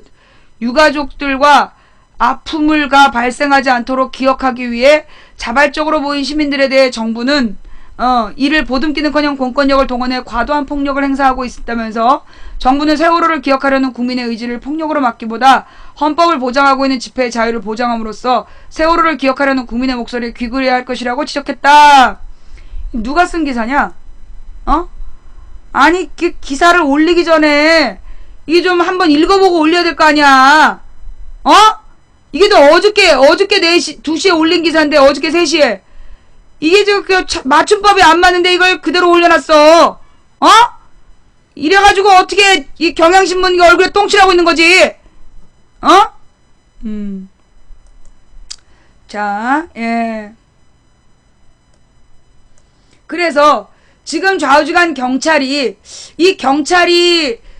이 시민들에 대한 경찰이 이 시민들의 시위와 집회 시위의 자유에 대해서 지금 막 무대뽀로 나오고 있다는 거야. 내가 그랬잖아. 내가 작년에 지방선거 깨지고 나면 지방선거에서 쟤네들이 이기고 나면 공안 통치를 할 거다. 공안 통치가 뭐냐면 공포정치, 포갑적인 정치를 할 거라 그랬잖아. 지금 그 모습이 그대로 나타나고 있는 거예요.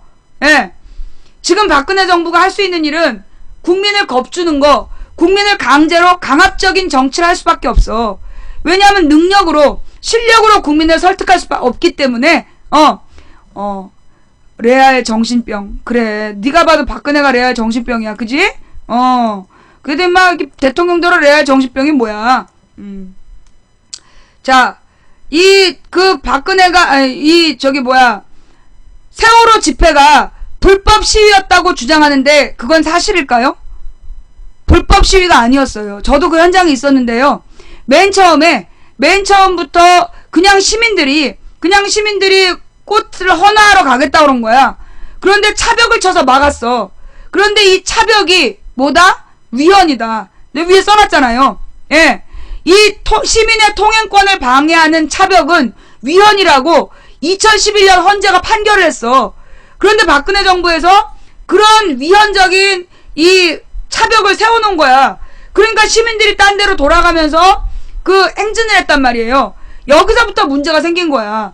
그냥 길 건너가서 헌화하고 물러갈 사람들을 못하게 막은 데에서 문제가 생긴 거야. 이거는 불법 시위를 누가? 경찰이 유도한 거야. 위헌적인 차벽으로 시민들의 시위를 통제하고 막아버린 거예요. 원래 우리나라에는 시위의 자유가 있어. 집회 시위 결사의 자유가 있는 나라야. 어디에? 헌법에. 그럼 경찰이 뭘 해야 되냐면 경찰은 교통을 통제해서 시위대를 보호할 의무가 있는 거야. 그게 민주주의 헌법이에요. 여러분은 그 집회 시위가 경찰의 허락을 받고 하는 건 줄 알잖아. 그게 아니에요. 우리나라 집회 시위법에 보면 집회 시위는 신고하는 거지 허가제가 아니야. 그리고 경찰이 막으면 안 되는 거야. 우리 헌법에 의하면 경찰은 집회 시위대를 막으면 안 되는 거야. 경찰은 뭘 해야 되냐면 시위대가 행진할 때 그 행진에 방해가 되지 않도록 교통을 통제하는 거. 그게 경찰의 역할이야. 그런데 지금 그래서 불법 집회라는 말이 있다 없다? 없어요. 불법 집회라는 말은 성립되지 않는 말이야. 그러면 여기서 불법 집회는 그럼 없냐? 있어. 폭력을 사용하는 거. 폭력을 사용해서 기물을 파괴하고 폭력을 사용해서 기물을 파괴하고 국민의 재산을 불지른다든가 이러잖아. 그러면 그거 불법 집회야. 가령 이제 왜 그 상가를 테러한다든가 그 다음에 불을 지른다든가 남의 집 상가에다가 불을 지른다든가 이런 거는 불법 집회예요. 그러나 평화적인 행진과 피켓팅, 구호 외침 이런 거를 막을 수가 없어. 그게 우리나라 집회 시위법이야. 그런데 지금 평화롭게 행진하는 걸 갖다 불법 집회라고 그러는 건 이게 왜 그러는 거야? 무식해서 그래. 무식해서. 우리나라 법을 몰라가지고 무식해서 그러는 거야. 그래서 그래. 자, 다음 이야기로 넘어갈게요. 다음. 이건 민주주의를 아나. 지금 박근혜 지지자들의 특징이 뭐냐면 민주주의 헌법에 대해서 아무것도 몰라. 그래서 그래. 평화행진은 무슨 이러는데 그 얘기 알죠? 또 이 전쟁 이야기에 들어오신 분한테 또 보너스 설명. 그때 내가 4월 16일 밤에 어떤 사람들이 폭력적인 집회를 유도할 거라는 느낌을 받았어. 그래서 내가 4월 17일인가 방송을 하잖아요. 방송을 하면서 반드시 폭력 시위를 유도할 거다. 반드시 폭력 시위를 유도하는 놈들이 있을 거다. 만약에 길이 막히면 그 경찰이 차벽을 세워서 길을 막으면 절대 무력을 쓰지 마라. 그리고 그 자리에 앉아서 노래를 불러라. 그런 얘기를 했어. 내 4월 17일 방송 한번 찾아봐봐. 그렇게 얘기를 했더니 어떤 일이 발생했느냐. 실제로 그날 4월 19일이었죠. 4월 19일에 모인 시위대가 앞에 차벽으로 막으니까 노래를 부른 거야. 주저앉아서 노래를 불렀어. 그리고 평화행진을 한 거야. 그랬더니만 어떤 사람들이 저 버스를 끌어내려야 된다면서 막 화단에 있는 줄을 푸른 거야. 근데 이제 이 세월호 대책위에서 당신들 누구냐? 어디 소속이냐? 이러고 물어본 거야. 경찰이었대 그게. 빨랫줄을 끊어가지고 경찰차 잡아당기자고 2명이 막 풀고 있더라는 거야. 당신들 누구냐 그랬더니 도망갔는 신분을 확인해보니까 경찰이었대요. 그 사건이 있었어. 또 그거 말고도 막 욕을 하면서 막 경찰한테 공격을 해서 당신 누구냐? 어디 소속이냐 물어봤더니 그 사람도 흐지부지 도망간 거야. 그날 다수의 대중이 화가 날 수밖에 없는 상황이었어.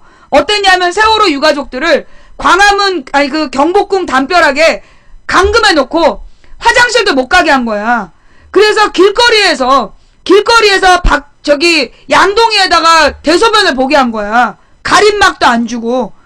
그걸 본 시민들이 얼마나 기가 막혔겠어. 분노할 수밖에 없지. 그런데 그날 2시가 집회가 시작인데 바로 1시 반경에 그 세월호 유가족들을 강제로 연행을 한 거야. 이건 뭔데? 2시에 집회 열리면 사람들 열받아서 사고 치도록 유도한 거야. 근데 내가 그 전날 밤에 아무래도 내일 폭력 시위를 유도할 거다. 그러니 길이 막히면 주저앉아서 노래를 부르고 절대 폭력을 사용하지 말라고 얘기를 했더니 그때 방송 보신 분 그때 망치 부인이 17일, 그니까 16일, 17일이었지. 그날 밤 방송을 보시고, 그 다음날, 그날 밤 방송 보신 분, 절대 폭력 시위에 휘둘리지 말라고. 이게 다 증인이야. 다 증인이야. 그랬더니만 정말로 다음날, 이 시민들이 분노해도 앉아서 분노한 거야. 그리고 폭력 시위에 휘말리지 않았어. 그래서 프락치들이 발견된 거예요. 이게 뭘 얘기하는 거냐? 오늘, 자, 됐어요. 자, 그날 들으신 분이야. 자, 그러면 이 얘기 오늘 처음 들으신 분. 이거 몰랐던 분들 있죠? 이제까지, 진짜 그날 그 4.16 집회 때 누군가 그렇게 의도했다라는 거, 처음 들으시는 분 계시죠? 그 당시에 폭력 시위를 주도한 애들이, 막 유도한 애들이 있었어. 막 소리 지르면서 쳐들어가자 그랬던가, 어떻게 하자 이렇게 주장한 애들이 있었어. 근데 그게 시위대가 아니야. 그게 시위대가 아니었어. 기가 막히죠? 그래 놓고 불법 시위했다. 이렇게 시위 얘기 나오니까 자연스럽게. 이게 누구의 주장이냐? 새누리당의 주장이야. 언제나 시위대가 쇠파이프를 휘두르고 폭력 시위를 한다. 요게 이 새누리당 지지자들, 박근혜 지지자들의 특징이에요. 대표적으로 김무성이 그런 얘기를 했잖아. 우리나라에서 노동자들이 쇠파이프만 흔들지 않았으면 3만 불은 갔다. 지금 1인당 GDP 3만 불 갔다. 이런 얘기를 공개적으로 연설을 했어. 그러면서 지금 CNN에서는 연일 우리나라 노조가 쇠파이프 흔드는 게 매일 방송되고 있다. 그렇게 발언을 했다며. 근데 그게 허위사실이라는 게 입증됐다는 거. 예. 그게 허위사실이라는 거 입증됐다는 거 뉴스 갖고 와봐. 모든 시위는 불법 시위고, 모든 시위는 폭력 시위라고, 예.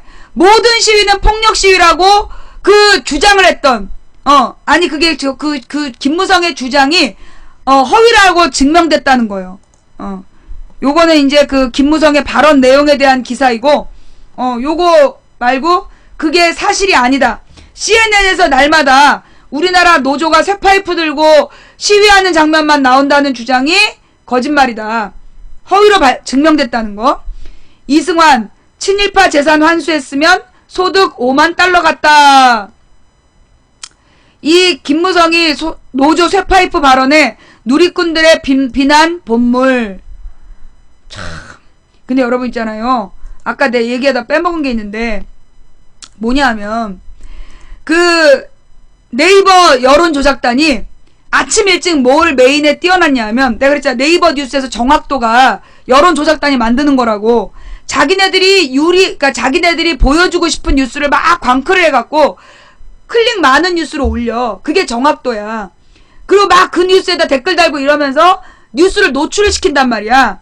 오늘 아침 네이버에 박원순을 치면 MBC에서 주장한 내용 있잖아. MBC에서 박주신이 병역비리 했다는 주장만 한 내용, 그 내용만 뉴스로 올라와 있었어. 제일 위에, 맨 위에. 그러니까 여론조작단이 열심히 작업을 해서 MBC의 뉴스만 제일 눈앞에 띄워놓은 거야. 그런데 아침에 8시하고 11시에 검색어에는 어떤 뉴스가 있었느냐? 박원순 MBC 고소. 그거 보신 분. 여론조작단이 새벽 내내 작업을 해가지고 MBC에서 박주신이 병역 기피했던 비리가 있다라는 뉴스를 올려놨는데, 그런데 실제로 국민들은 뭘 검색했냐 하면 박원순이 MBC 고소했다. 이걸 더 검색을 많이 한 거야. 이게 뭘 얘기하느냐?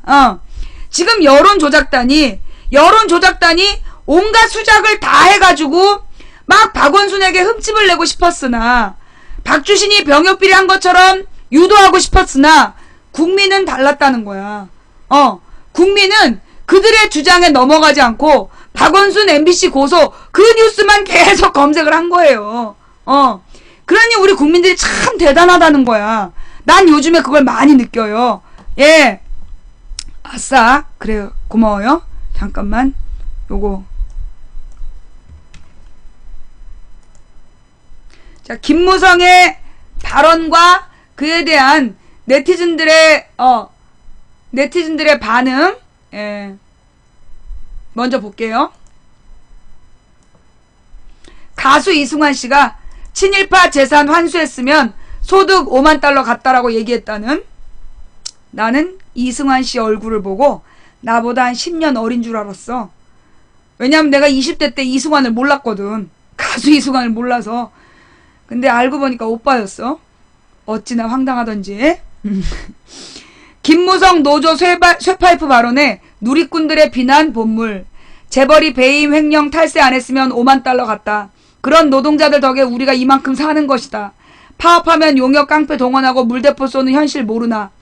김무성 새누리당 대표가 2일 국회 교섭단체 대표 연설 뒤 노동자합이 쇠파이프로 공권력을 두드려 팼고 그런 불법 행위가 없었다면 우리나라는 국민소득 3만 달러 수준을 넘겼을 것이라고 한 말에 대해 누리꾼들은 친일파 청산과 재벌개혁만 했어도 소득 3만 불은 예전에 이뤘을 것이라고 반박했다.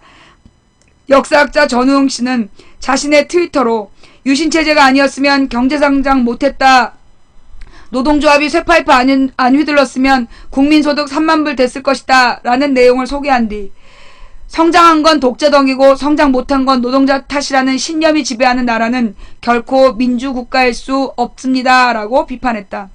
이어 경제성장이 안 되는 건 노동자 탓이라는 말에는 동조하면서 재벌기업의 사내 보유금이 수백조 원에 달하는 거는 모르는 사람이 많다며 그렇게 서민들끼리 싸우는 거죠. 하지만 투견판에서 돈을 버는 건 개가 아니라 투견장 주인입니다. 라고 꼬집었다. 트위터 이용자 혜연 씨는 김무성 대표 발언의 문제점을 조목조목 짚었다. 그는 소득 3만 불이 무슨 의미가 있고 그것이 왜 노동자 책임이냐고 반문했다. 이어 김무성 대표가 쇠파이프란 단어로 노동자 이미지를 폭력으로 만들어버렸다며 노동자에 대한 저급한 인식과 책임 전가의 극치를 보여줬다고 지적했다. 그는 그러면서 경찰의 쌍용차 해고 노동자 진압 장면 사진과 함께 방패와 진압봉으로 중무장한 공권력이 두들겨 팬 노동자들은 보이지 않느냐면서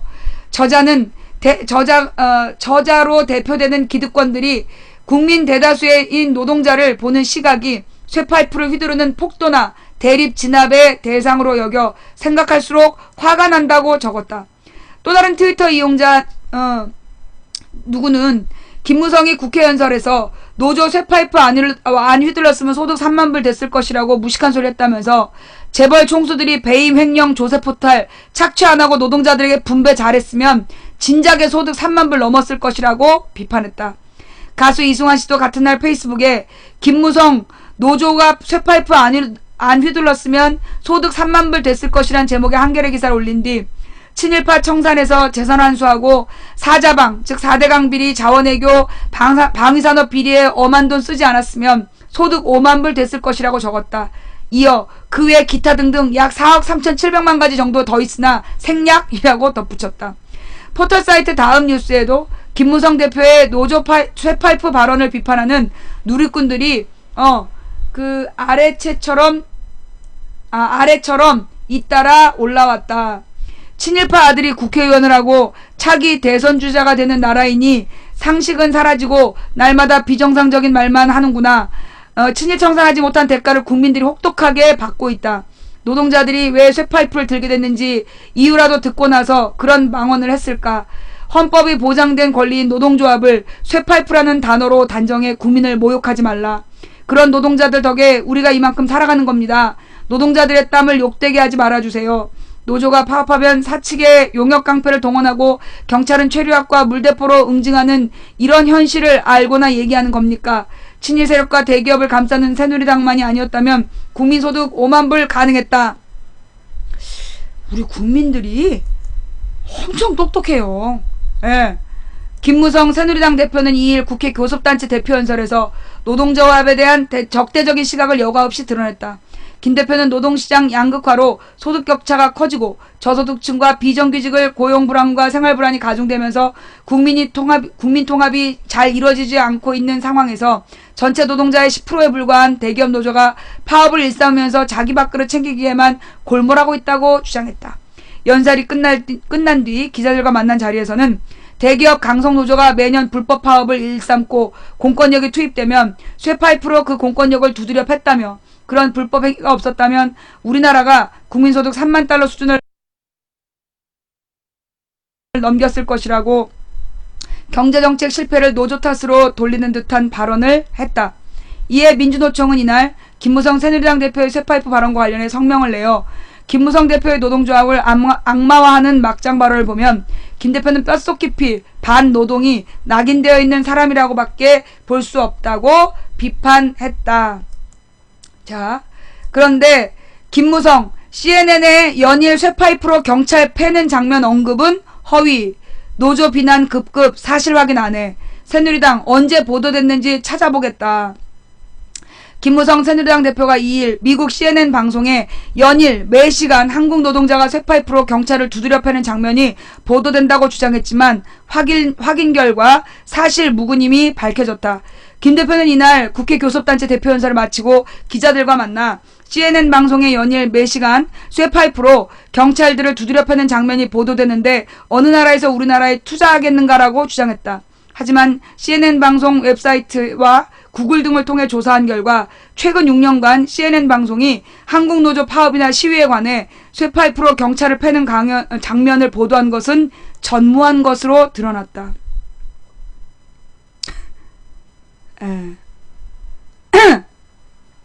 지난 2009년 이른바 쌍용차 파업, 그럼 그렇지. 뭐 여당 대표가 뻘소리를 한 거지.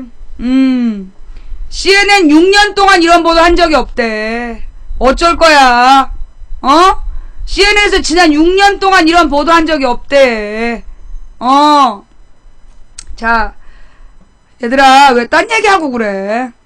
왜 딴 얘기하고 그래? 니들도 부끄럽지? 니들도 그냥 손발이 오그라들 정도로 부끄럽지? 너네가 차기 대선 후보로 밀고 있는 김무성이가 이렇게 뻥쳤다가 그냥 드러나니까 너무 부끄럽지? 그래서 지금 막 딴 얘기하는 거지? 들어봐. 뭐요?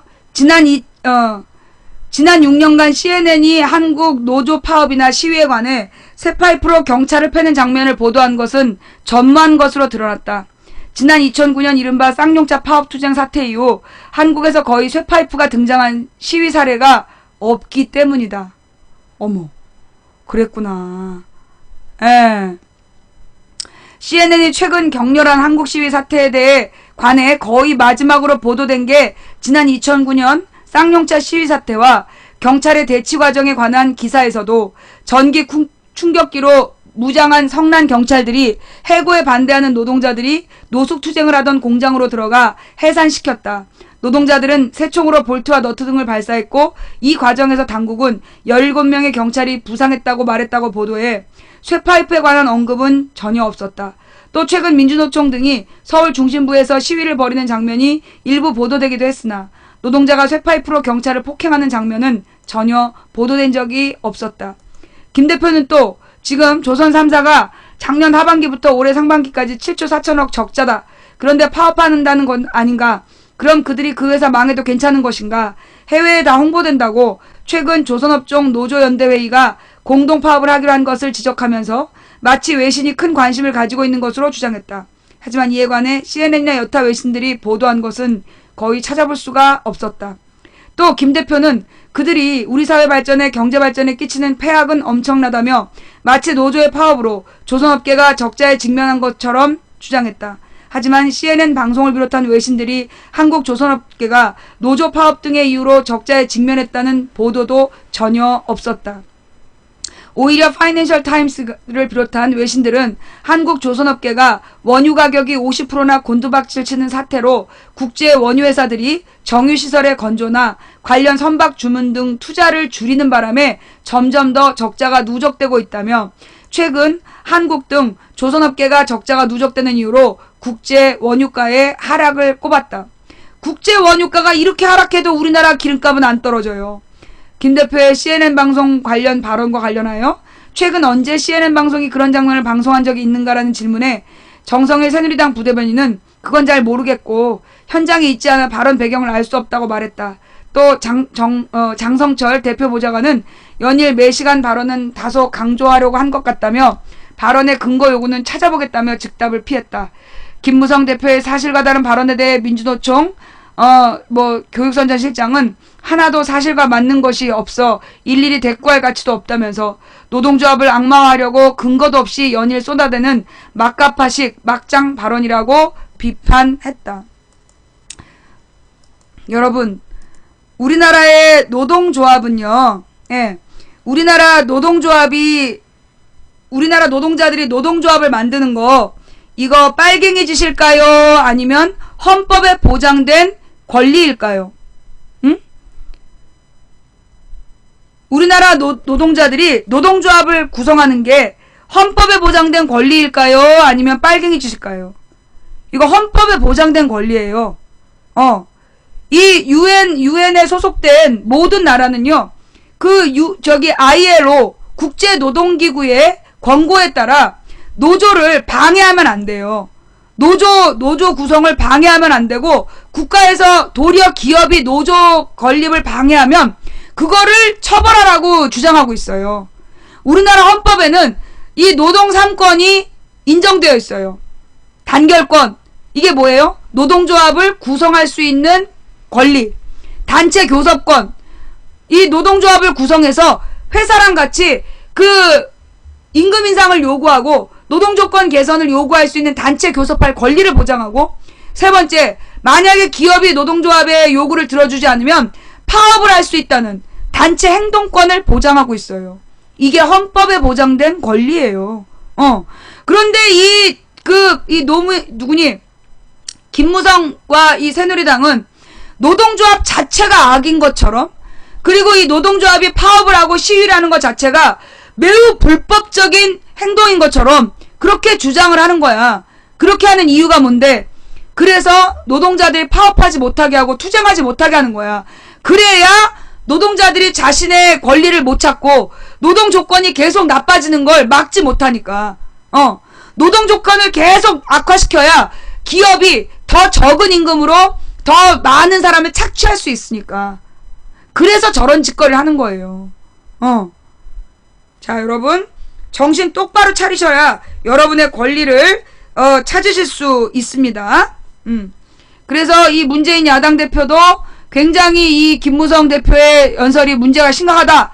굉장히 극우적인 발언이다. 이런 비판을 했고, 이 김무성이 친일파의 아들이라면 이회영 선생의 손자인 이종걸이라는 이 야당 원내대표가 독립투사의 후손으로서 김무성한테 따끔하게 한마디를 해줬죠. 예. 자, 그 다음 중요한 얘기가 있어. 뭔데? 예. 친일 교과서 문제. 지금 박근혜 정부, 이명박 정부부터 추진해가지고, 그러니까 이명박 정부 때는 소위 뉴라이트 교과서를 채택하라고 압력을 넣었어. 그게 실패하자 박근혜 정부 들어서서는 전략이 바뀌어. 뭘로? 국정교과서. 그래서 박정희를 신격화하고 독재를 미화하는 그런 내용을 국정교과서로 만들려는 작전을 지금 피고 있단 말이야. 그런데 여기에 대해서 서울대 역사 교수, 서울대에서 역사 관련 교수 77%가 국정교과서 반대 의견을 제출하고, 역사교사 2255명이 성명을 발표해서 국정교과서를 만들려고 하면 저항할 것이다. 라고 주장했다는 거. 이 주장 굉장히 중요한 얘기예요. 서울대 교수 77%가 국정교과서를 반대한다. 물론 이제 23%가 누굴까가 매우 궁금해. 좌우지간 서울대 교수 77%가 국정교과서에 반대했고, 우리나라 역사교사 2255명이 국정교과서에 반대를 했다는 얘기예요. 이게 바로 우리 국민들의 마음이야. 지금 정부는 채널A TV조선이 맨날 똥꼬 빨아주고 KBS, MBC를 차지해서 자기네들이 국민의 여론을 전부 다 지배하고 있다고 생각하고 있는 거야. 그런데 부산대에서 노무현이 가짜 대통령이라고 주장했던 부산대 교수가 폐강되고, 학생들이 수강 신청을 안 해갖고 올 폐강되고, 그리고 주부들이 신문 가지고 현찰 주면서 조중동 보라고 작전 피는 거 그거 막 고발하고 신고하고, 미용사들이 미용실 원장님들이 위생교육 받으러 갔는데 방공교육 했더니 항의하고, 그리고 김무성이가 노동자 쇠파이프 발언했더니 네티즌들이 득달같이 달려들어서 비판하고, 그리고 서울대 역사 교수들이 이름을 걸고 한국사 교과서 국정화에 반대하고. 재민아, 이모 지금 방송 중인데. 미안, 30분 뒤에 꼭 전화해. 그래. 조심해.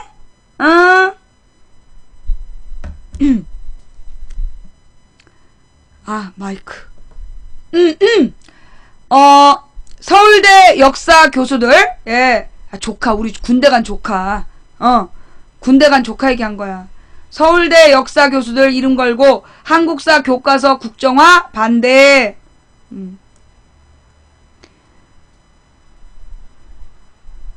전체 44명 가운데 77%인 34명. 황우여 장관에게 의견서 전달. 주변 역사학자 중에서 국정화에 찬성하느니 찾아볼 수 없다. 전국 초중고교 교사들도 역사교사 2255명 선언 성명 발표. 박근혜 정부의 한국사 교과서 국정화 추진을 제지하려고 서울대 역사전공 교수들과 전국 초중고 역사 교사들이 이름을 걸고 나섰다. 역사학계와 역사교육계 전문가들이 반대 의견을 공식화한 것으로 국정화 최종 결정을 앞둔 정부의 적자는 부담이 되리라 전망된다. 교육부는 9월 말께 2015년 개정 교육과정 총론과 강론을 교시하며 한국사 교과서 국정화 여부를 발표하기로 돼 있다. 서울대 역사 관련 5개 학과 교수 34명은 이일 황우여 부총리 겸 교육부 장관한테 황우여 교육부 장관님께 드리는 의견서를 제출했다. 의견서에서 인문대 국사, 동양사, 서양사, 고고미술사학과와 사범대 역사교육과 전체 교수 44명의 77%인 34명이 실명으로 한국사 교과서 국정화 반대 뜻을 밝혔다. 서울대 오수창 국사학과 교수와 유용태 역사교육과 교수는 이날 2시 정부 서울청사에 황 부총리를 면담했다. 한국사회와 학계에서 상징성이 강한 서울대의 역사전공 교수의 압도적 다수가 정부 정책에 집단으로 반기를 든 것은 전례를 찾기 어려운 이례적인 현상이다. 이런 일이 드물다고. 서울대 교수들이 공무원이기 때문에 이런 게 드물다고. 한국사 교과서 국정화에 대한 학계의 우려가 얼마나 크고 엄중한지를 방증한다. 서울대 교수 2명은 황 부총리 면담 직후 정부 서울청사 정문에서 기자 간담회를 열어 정중하지만 단호한 국정화 반대 뜻을 담은 의견서를 공개했다.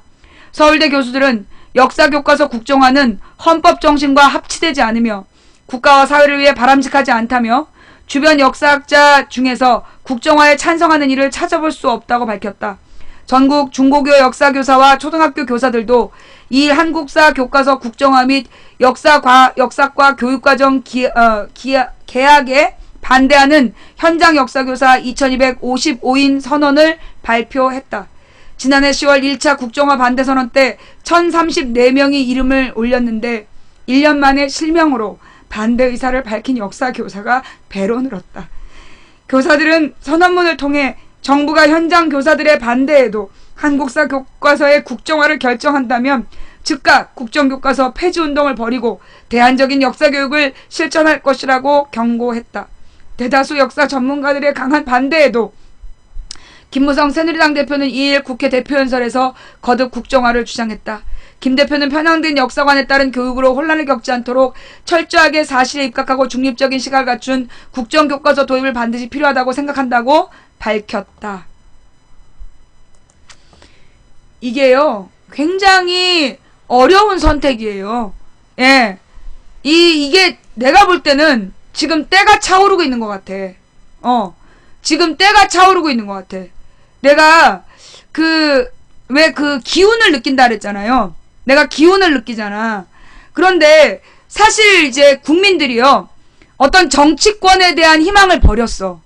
그동안에는 어떤 이제 그 정치개혁, 야당 개혁을 통해서 뭔가 해보려고 그랬다라면 내가 볼 때 지금 국민들 분위기가 직접 행동에 나왔어.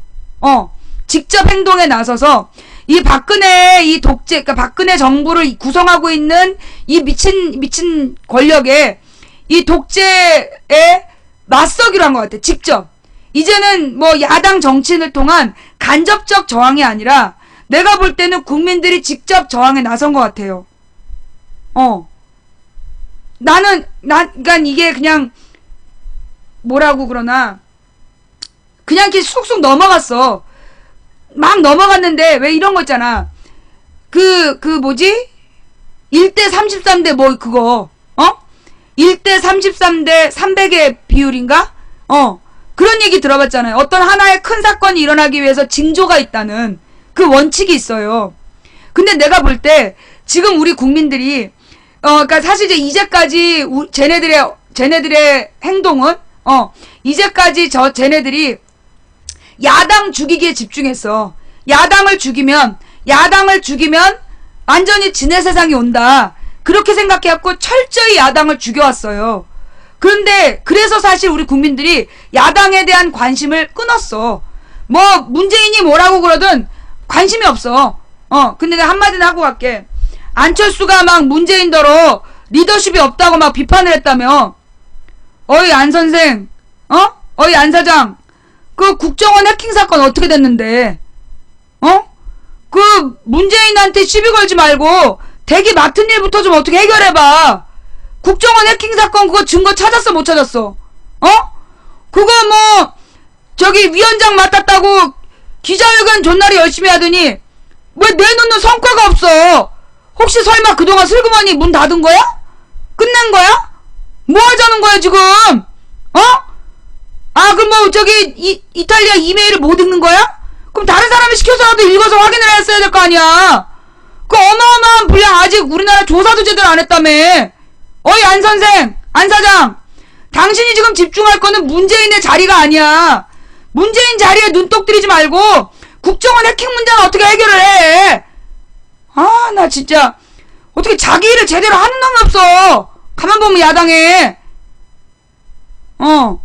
자, 그래서 어쨌거나 뭐 김한길이나 이 안철수나 그 다음에 뭐 문희상이나 한명숙이나 이런 박기춘이니 뭐니 야당 의원들한테 국민들이 너무 실망을 했어. 그래서 이 국민들이 이제 야당을 통한 대리 저항이 아니라 내가 볼 때 국민들이 생활 곳곳에서 직접 행동에 나서는 것 같아요. 사실 이게 서울대 교수들이 이렇게 집중해서 의견을 내놓는다는 거 이거 드문 일이야. 뭐 전체적으로 다 합쳐가지고 뭐 강사라든가 이런 사람들이 한 적은 있어도 서울대 역사학과 교수들 전체 77%가 국정교과서에 반대하고 그 다음에 이름이 알려지면 다음에 재계약이 안 될 수도 있는 역사교사들이 2배로 늘어나서 국정교과서에 반대하고 국정교과서에 반대한 이유는 단 하나야. 독재를 미화하고 박정희를 우상화하는 거에 반대한다. 역사를 왜곡하고 독재를 미화하는 것에 반대한다. 그게 역사 교사들의 뜻이에요. 이거 우리 국민들이 지금 변하고 있는 거야. 국민들이 이런 불의에 대해서 맞서지 그러니까 참지 않겠다. 직접 행동하겠다라는 나는 뜻으로 보여. 여러분은 어떠세요? 저는 지금 느낌이 와요. 우리 국민들이 이게 작년에 세월호, 그 다음에 올해 메르스 사태, 그 다음에 지난 8월 달에 전쟁쇼. 사실 전쟁쇼 때 얼마나 국민들이 놀랬냐면요. 우리 사회에 세월호가 굉장히 큰 충격이었어. 세월호 때 저의 방송을 최고 인원이 7,000명이 봤어요. 그게 내 방송의 최고 기록이야, 7,000명이. 그런데 지난 8월 달 그 전쟁쇼 할 때 6,565명이 최고 시청률을 했더라고. 거의 세월호급으로 국민들이 충격을 먹은 거야. 세월호 때 충격받았어. 전원 구조했다더니 뻥이었잖아. 그 다음에 메르스 때 충격받았어. 온 국민이 막 불안 공포에 떨었잖아. 그 다음에 이번에 전쟁쇼 세상에 토요일 오후에 6,565명이 봤다니까. 그만큼 국민들이 이 연속되는 박근혜 정부의 이 이상함, 이 비정상적인 정치체제에 더 이상 가만히 참고 있지 않겠다. 그런데 지금 이 종박 언론들은 지금 박근혜 지지율 폭등하고 있다 말면서 좋아하고 있어. 근데 박근혜 지지율이 왜 올라가는지를 봐야 돼. 지금 박근혜가 뭐 북한을 막대해서 지지율 올라가는 게 아니라니까. 평화를 지켰기 때문에 지지율 올라가는 거고, 지금 중국의 전승절에 갔기 때문에 지지율 올라가는 거야. 그 얘기는 지금 진보 세력들이 박근혜가 지금 하고 있는 행동 잘했다고 얘기해 준 거야. 그럼 이 사람들이 새누리당한테 표 줄 것 같아? 그건 아니야.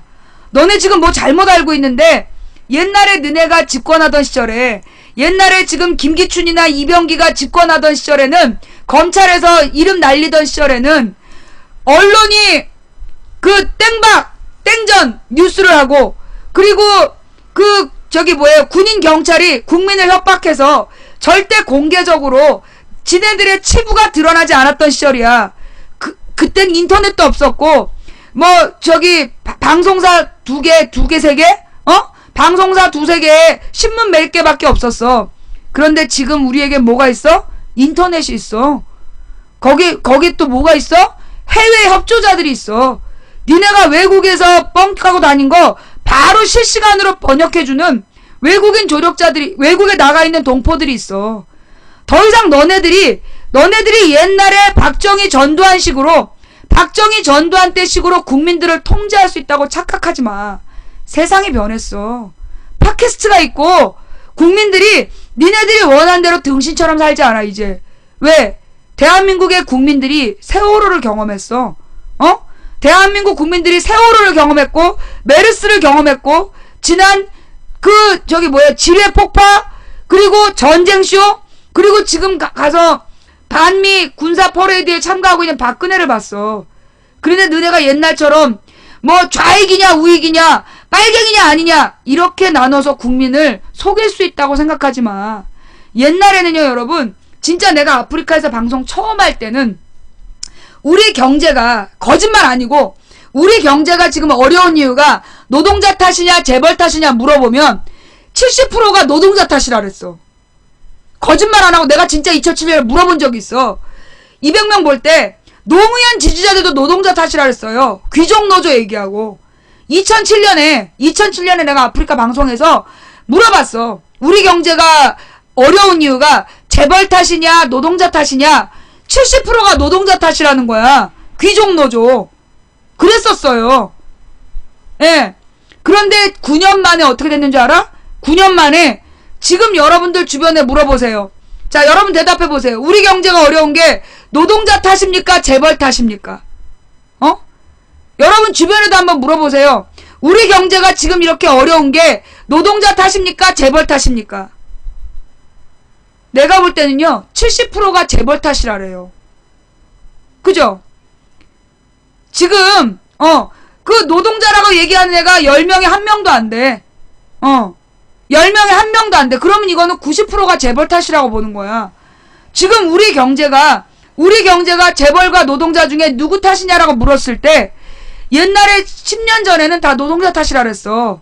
그런데 지금 세상이 변한 거야. 지금은 전부 재벌 탓이라래. 왜? 내가 실제로 2008년에 방송하면서 그 재벌들이 사내 보유금 160조 원을 쌓아두고 있다 그랬더니 나한테 지랄했다니까. 거짓말하지 말라고. 어떻게 그런 일이 있냐고. 거짓말하지 말라고 막 그랬어. 160억이겠지. 그러면서 재벌에 대해서 압도적으로 지지를 했어. 2008년. 그래서 내가 잘못 알았나 그랬다니까. 내가 방송하다 하도 당당한 게 아니라 그래갖고 그런가 그랬어. 그런데 2007년에는 160조였던 재벌 보유금이 지금은 500 몇십조? 그러니 9월달부터 물가가 많이 오르더라. 가스값 오르고, 이번 9월달 내가 볼 때 물가 인상 때문에, 이번 물가 인상 때문에 반응이 심상치 않을 거다. 그 박근혜 지지율이 급등했다는 거, 그거 박근혜가 진짜 잘했다는 거 아니야. 전쟁 안 한 거 잘했다는 거지.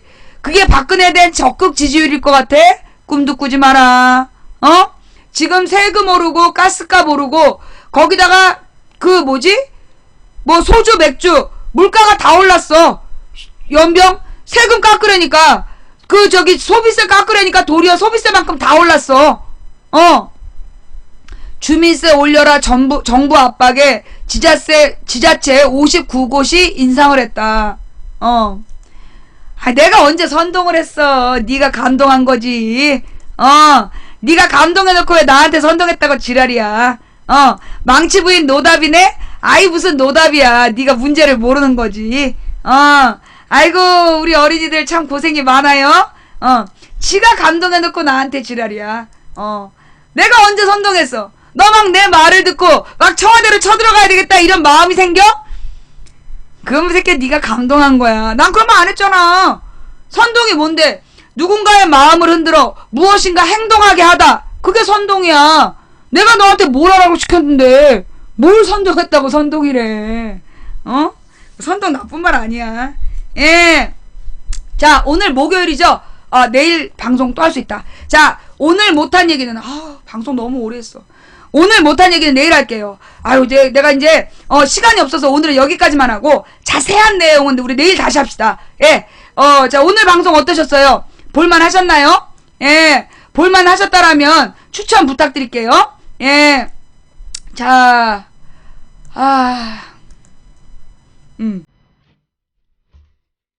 아유, 내가 오늘 방송 4시까지 말라는데. 또 지나치게 넘어갔어? 예. 내일까지 방송하고요. 돌아오는 6일날, 9월 6일, 예, 제가 홀순날은, 밤방송 한다 그랬잖아요. 9월 6일에는 저녁 9시, 예, 9월 6일 저녁 9시에 망치 부인의, 주간 수다방, 예, 주말 수다방. 이게 인생 상담이 될지 시사가 될지 몰라서 일단 9월 6일 저녁 9시에 망치 부인의 주말 수다방, 예, 주말 수다방이 있을 예정이니까 평상시에 일하시느라고 못 오시는 분들 그날 생방송 함께 하시면 좋겠습니다. 자, 오늘 방송 함께 해주신 모든 분들께 감사드립니다. 후원해주신 한 분 한 분께 진심으로 감사드립니다. 제가 지금 국정원하고 소송 중인데, 아무래도 국정원에서 형사 처벌을 안 하고 있기 때문에, 국정원 좌익 교수에 대한 형사 처벌을 안 하고 있기 때문에, 제가 국정원을 대상으로 해서 민사 소송을 걸은 게 저한테 매우 불리한 결과가 나온답니다. 그러면 제 쪽에서, 예, 그 소송을 지면, 국정원에 돈을 물어내야 된대요. 기가 막히죠? 그래서 그 소송비가 굉장히 많이 든대요. 그래서 제가 지금 우리 망치부인 방송에 원래 별풍선 제한을 뒀었는데 그 제한을 작년 9월부터 풀었습니다. 그래서 왜 옛날에는 벙어리 강퇴 있더니 없어졌냐? 그런 사정이 있다라는 거 이해해 주시고요. 어제 많은 분들이 후원해 주셔서 진심으로 감사했습니다.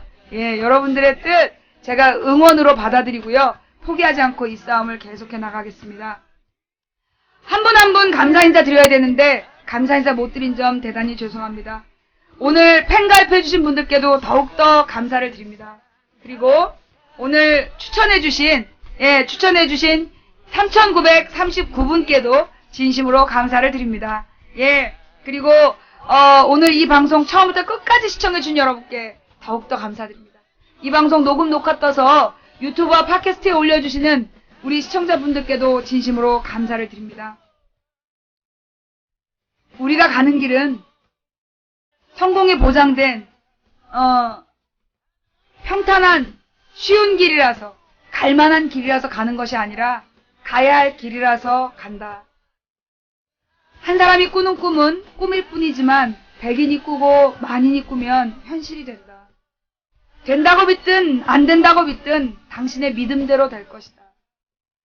누군가 간절히 소망하면 온 우주가 그의 소망을 위해 움직이기 시작한다. 저는 변화를 느끼고 있어요.